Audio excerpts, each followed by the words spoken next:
Broadcasting live from somewhere in the Shadow Realm, this is YuGiOh Duel Links Talk. Here's your host, Doug Dimmaduel.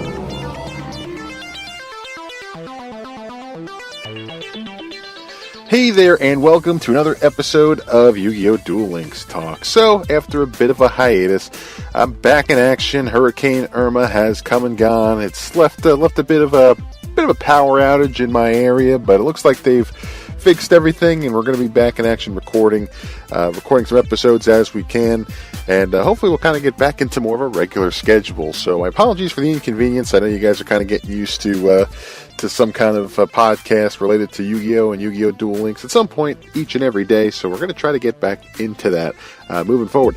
So today's episode, I just want to go over just kind of some of the general news over this past week that looks like we got quite a few updates going on, and I think a lot of you have probably already gotten well into the current event, and we'll touch on that one.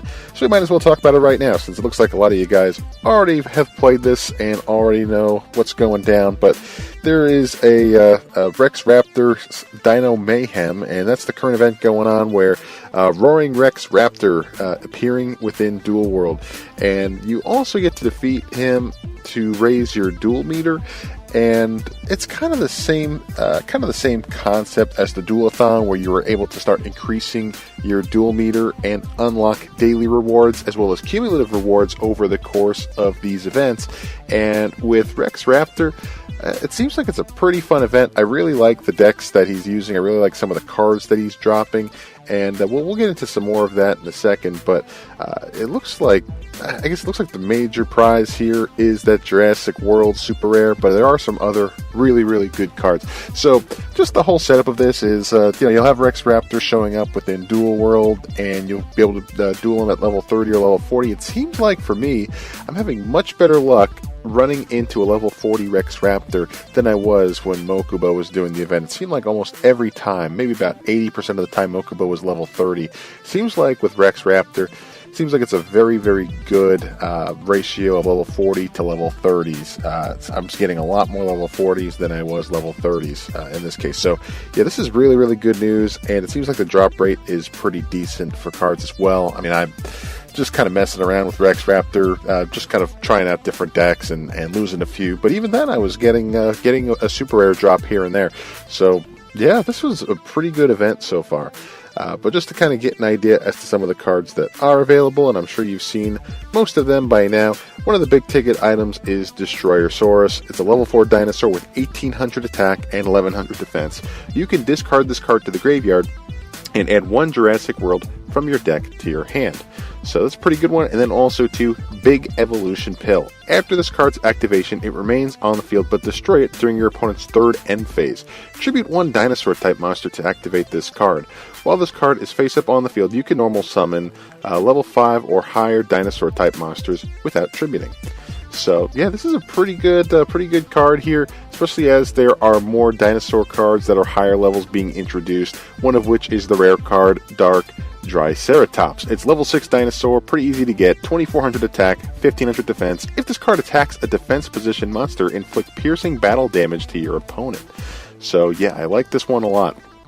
And this is just overall a really good card. You know, it's got that pretty decent 2400 attack, but I like the piercing aspect of it. You're also able to get Black Terra. It's a level 3 dinosaur, 1000 attack, 500 defense. When this card is sent from the field to the graveyard, except by being destroyed by battle, return it to the hand.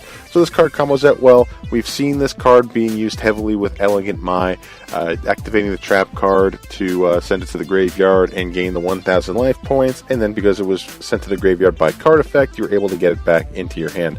So yeah, just something to keep an eye out for. There are some pretty good cumulative rewards, a ton of gold, some gems, and then also too, at 3100 cumulative points, you do get a copy of Jurassic World.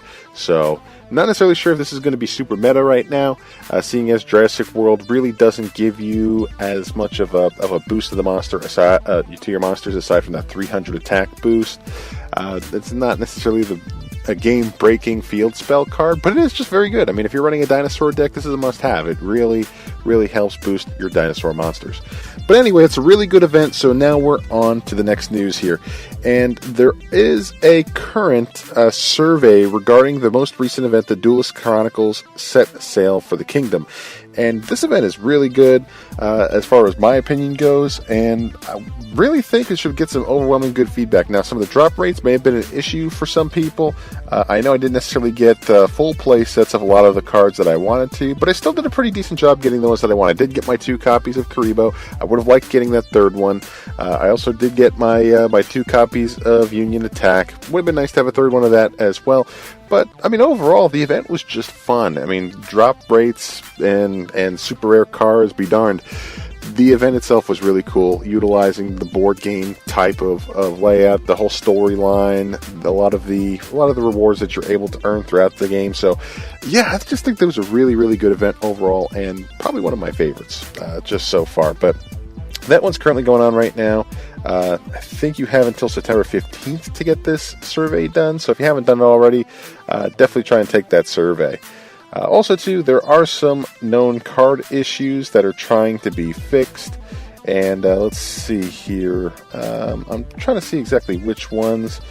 It looks like that they're fixing the Naturia Marin and Naturia Pumpkin issues. They had that whole Toon Kingdom debacle with Super Rush Headlong. And, of course, everybody knows about the Hazy Flame Sphinx one.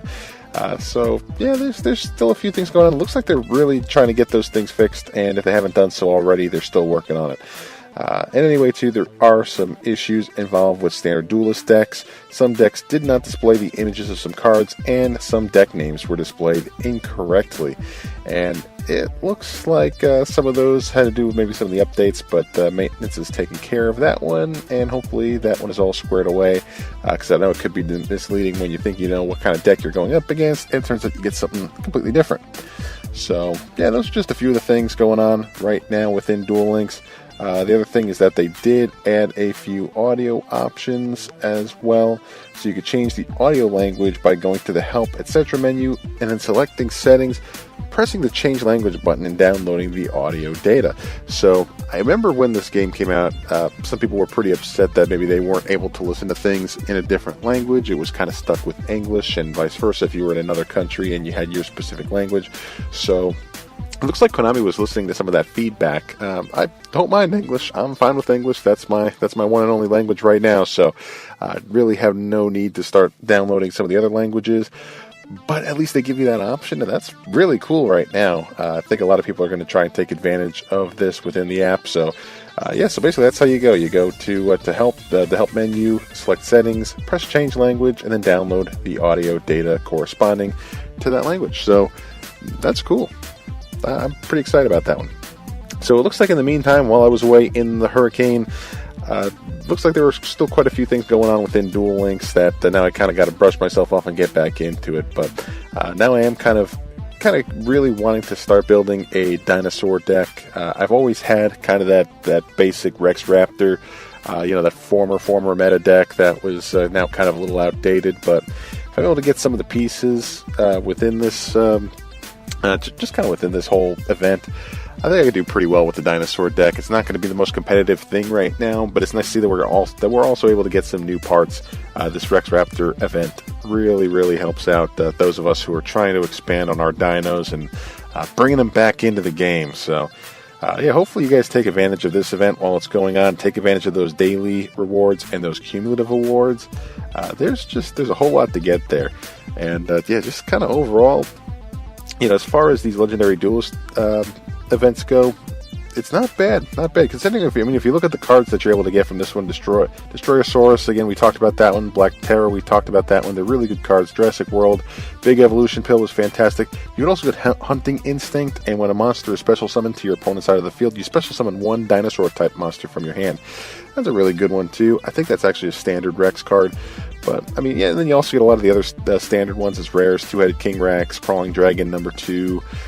But you do get the new one, Space-Time Transcendence. When you banish 2 or more dinosaur-type monsters from your graveyard, you special summon one dinosaur-type monster from your hand or graveyard whose level equals the total levels of those banished monsters, but it cannot attack this turn. So it's just another good way to set things up as you get more dinos into your graveyard. I'd like to see a nice level 8 dino, maybe set up a deck like that, because if you're getting a lot of those level 4 crawling dragons or those level 4 two-headed King Rexes stuck in your graveyard, you activate this card, banish 2 of them, bring out a level 8 dinosaur monster, and then you go from there. So, I don't know, there's just a lot of good potential. I like the idea of running a dinosaur deck. Once they add more pieces, I think we'll do pretty well, as far as dino decks are concerned. So I'm not too concerned with the future of dinosaurs. Maybe right now it may not be at the top of the list, but I have a hunch that if it goes the route of the Yu-Gi-Oh! TCG, I think dinos will have their day again. So, but may not be now. But this event sure gets us a little closer. But anyway, that's pretty much it for today's episode. If you would like to talk about some of the news that's going on, feel free to reach out to me on Twitter at YuGiOh Deck Talk. It's all one word, at YuGiOh Deck Talk, and I'd love to hear from you. And from there, that's pretty much it. It's good to be back, and it's good to be out of the storm. So thanks again for tuning in, and we'll see you next time. Take care.